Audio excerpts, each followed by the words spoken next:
Hey guys, how you going? My name's Charles. I work for Opera Australia in the Sydney Opera House, and I'm going to show you a few things that we do with our blood mixture here for different operas. Let me walk you through it real quick. First of all, I'm just going to put some gloves on because the blood is pretty sticky. It washes off eventually, but it can stay on your skin for a little bit. We use a couple of different things for performers when they're working with blood. We use some things like barrier cream and hand shields they put on their skin before they use it, and it helps it wash off a bit easier. I'll just wear gloves for today. I'll show you our base mix in this big bucket here. So this is a big old lot of blood. It's got a very thick texture. It's very kind of like, it's almost like honey. And so what we'll do is we'll create a base first, and then we'll add different things to it depending if we want it to be darker, lighter, runnier, have a more shine to it. I'll show you a few different applications that we do. So one of the first things that we can do is just dressing a piece to make it look like it's been bleeding or is bloody. This is a bit of a gory bit of something. But what I can do is I can take this mixture, I can just apply it however I like, and so this will just start giving it a nice shine, kind of make it look like it's been bleeding. And I can sort of fill these tubes up. We can have sort of blood coming out of them and things like that if we want to get a nice drip or something. This is a really basic idea. And in the case of this piece, we might have some sort of blood satchels behind here so that when it's upside down, it's kind of dripping and things like that. We have this really great kind of textures here and things. And so we might even soak this piece in blood and squeeze it out depending on what you want to do with it. But a more fun application might be this. So we have a prop knife here that has a canister at its back. We can fill this with blood and then have a sort of a bleeding effect as we draw the blade. So what I'll do is I'll fill up this canister, squeeze that in there.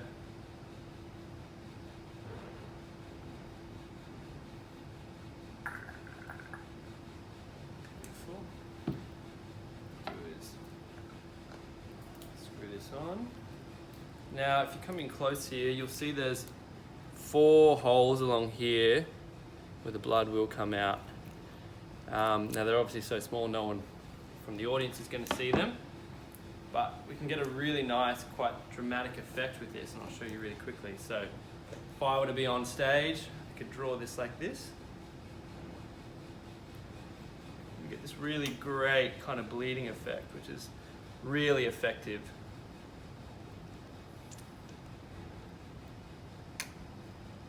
Quite cool.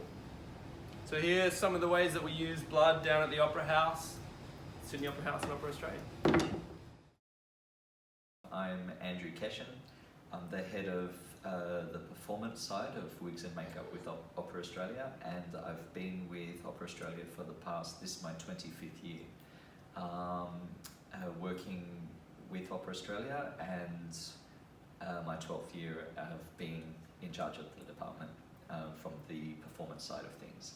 Our wig department is split into 2, so we have a manufacturing side of things which happens at the Opera Centre, and that's where the wigs are made from scratch, where people come in, performers come in, and their heads are measured and molds are taken, and then a base for a wig is made, and then hair is sourced and individually knotted by a good team of professionals that make a wig to whatever colour or length that's required for a performance or for a production, using that performer's own hairline as a guide, so that when it's on their head, it fits their head perfectly, and it means that it looks natural because it's their own hairline.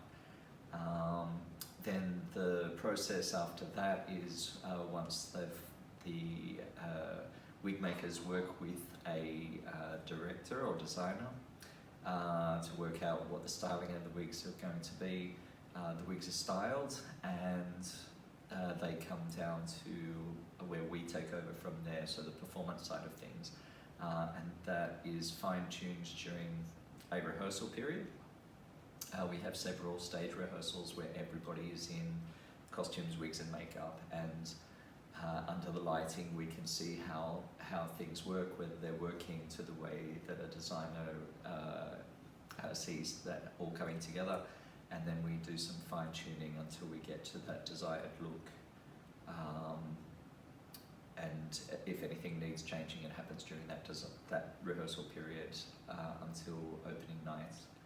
And then our job here is to look after the performance side of things. So we prepare the performing artists, whether they're singers or actors or dancers.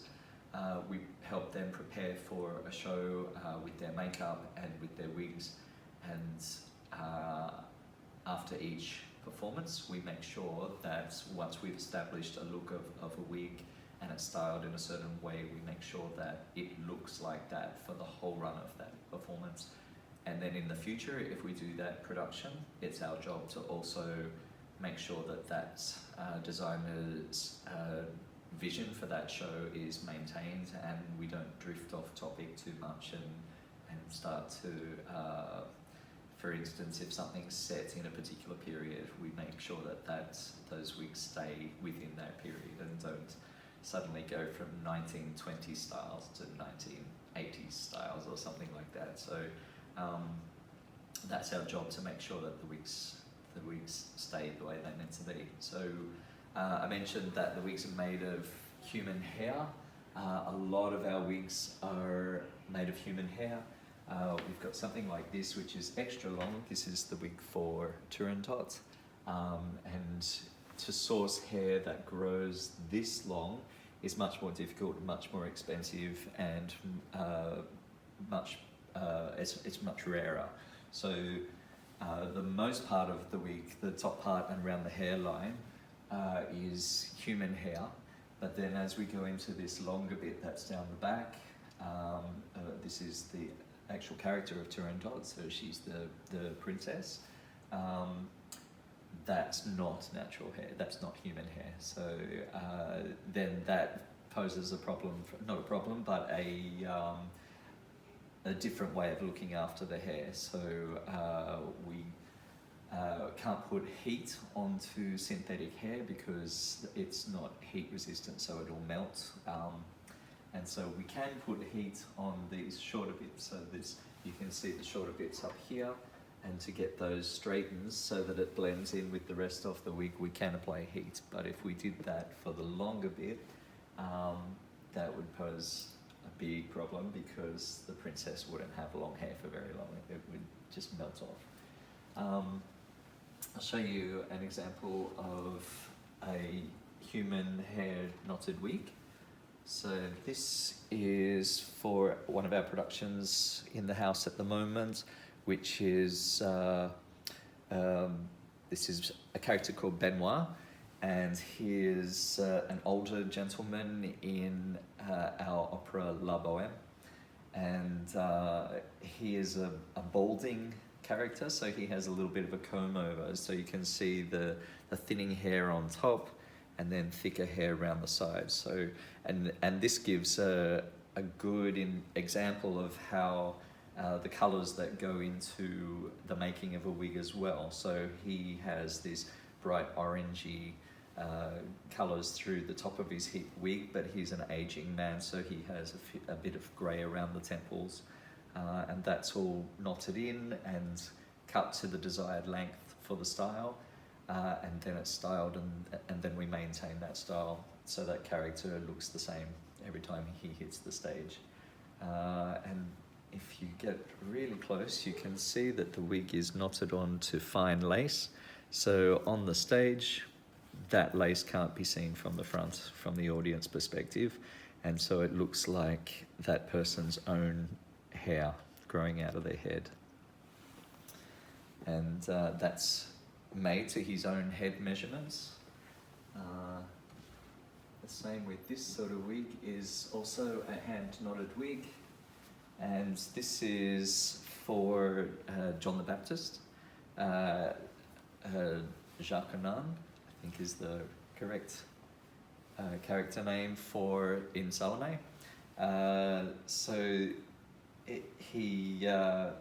Because this character has been in prison and is in a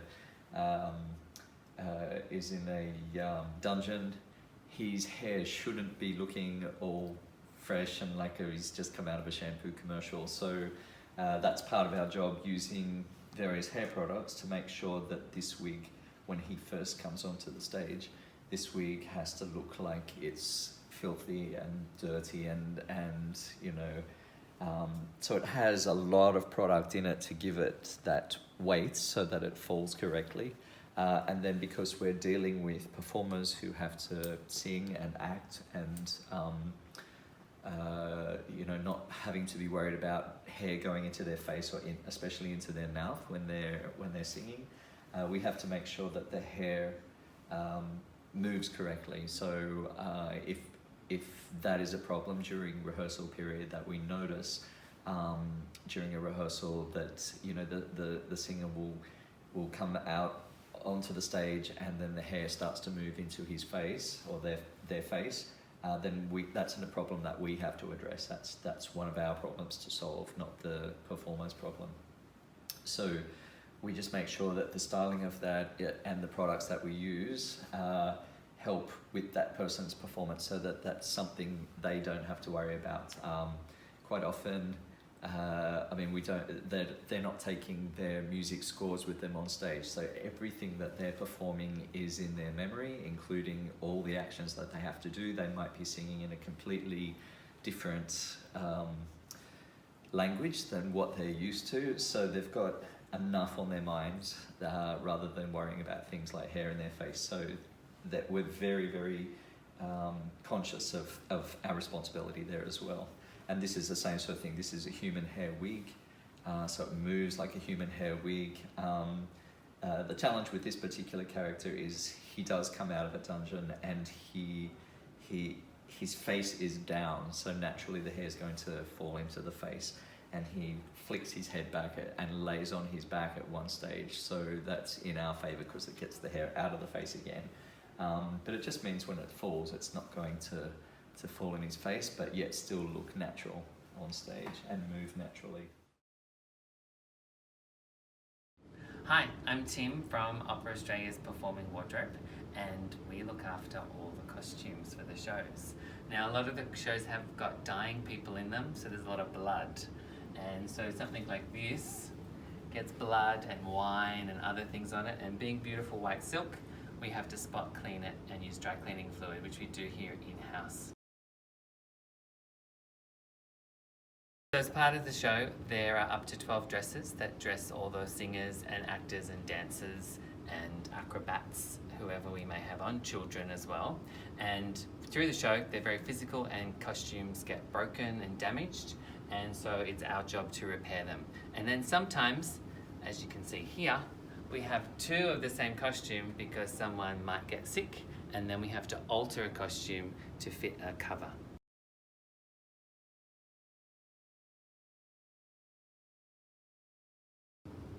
And you can see here on the rack, we can see all the costumes and all the costume changes that happen.